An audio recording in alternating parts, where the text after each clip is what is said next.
Sejahtera dan selamat pagi. Salam Sabah hebat, katakan tidak kepada nombor 16, katakan ya kepada tertinggi 10, atau I love Sabah, say no to number 16, but yes to top 10.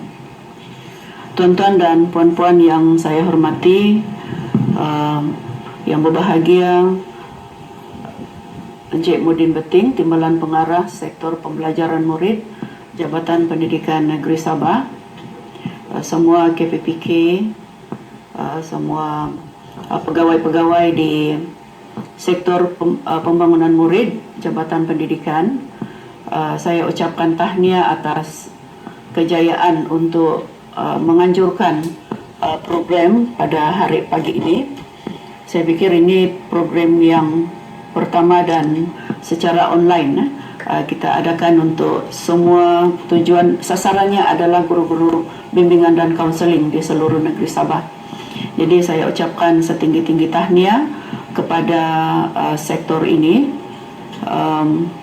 dan saya juga ucapkan terima kasih kepada bahagian teknikal yang membolehkan kita mengikuti program ini secara dalam talian, yaitu dari sektor dari SSPP, Jabatan Pendidikan Negeri Sabah. Dan tidak lupa salam hormat kepada semua penceramah kita pada hari ini, dan juga semua timbalan, semua KPPK, semua PPD, pengetua-pengetua, guru-guru besar, guru-guru bimbingan dan kaunseling, tuan-tuan dan puan-puan yang sedang mengikuti program ini dalam talian.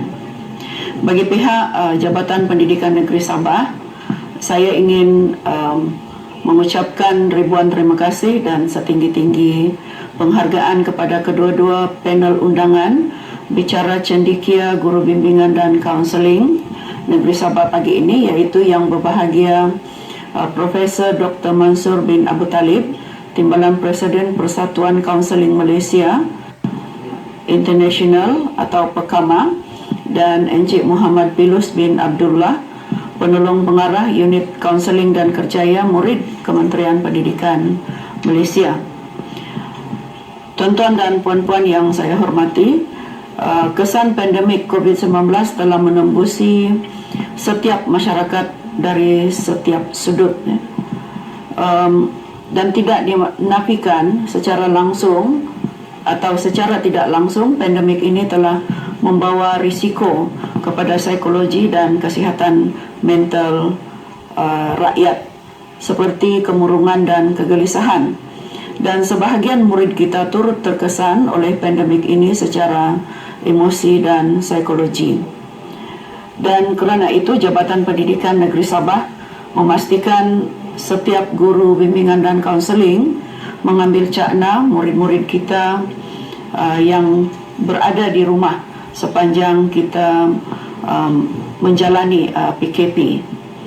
Dan hal ini menuntut keprihatinan guru bimbingan dan kaunseling di sekolah untuk melaksanakan peranan penting bagi meredakan tekanan emosi dan mental dalam kalangan murid sekolah kita.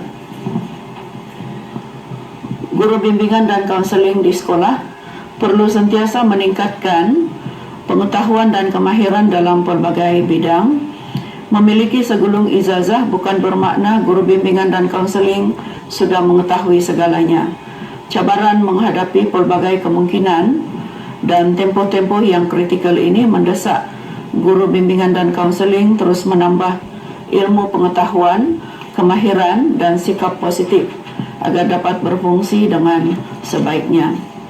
Saya menaruh kepercayaan kepada guru bimbingan dan kaunseling di semua sekolah di negeri Sabah mempunyai pelbagai keupayaan dan kecekapan. Anda semua adalah insan yang mampu mendekati anak-anak didik melalui pelbagai pendekatan dan sentuhan emosi melalui tutur kata dan tingkah laku. Tuan-tuan puan-puan, menjadi kepercayaan yang tinggi kepada anak-anak murid kita. Santunilah sekurang-kurangnya 1 jiwa 1 hari, atau save a soul a day, atau mungkin lebih daripada seorang sehari, bagi memastikan murid kita tidak bersendirian menghadapi tekanan emosi ekoran pandemik ini. Kita sudah mempunyai pengalaman melaluinya pada tahun lepas, dan saya pasti tahun ini kita sudah mampu melaluinya dengan lebih baik lagi. Sebagai seorang guru, kita haruslah cepat menyesuaikan diri dengan keadaan. Program kesihatan mental perlu dibugarkan semula, dan guru bimbingan dan kaunseling perlu cakna terhadap emosi murid-murid kita. Dan kita perlu mengenal pasti murid yang menghadapi tekanan dalam kalangan mereka dan tidak dalam kalangan murid yang tidak mempunyai peranti atau akses internet semasa pembelajaran dan pengajaran dari rumah atau PDPR. Ada antara mereka terkesan dengan kejatuhan ekonomi keluarga, dan pasti ada di antara murid kita yang tidak biasa menyesuaikan diri dengan cara pembelajaran yang baharu, sama ada secara online, offline ataupun offsite. Oleh itu, guru bimbingan dan kaunseling perlu mengambil tindakan wajar untuk memastikan murid-murid mampu menghadapi segala tekanan dengan menyediakan emotional support atau sokongan emosi.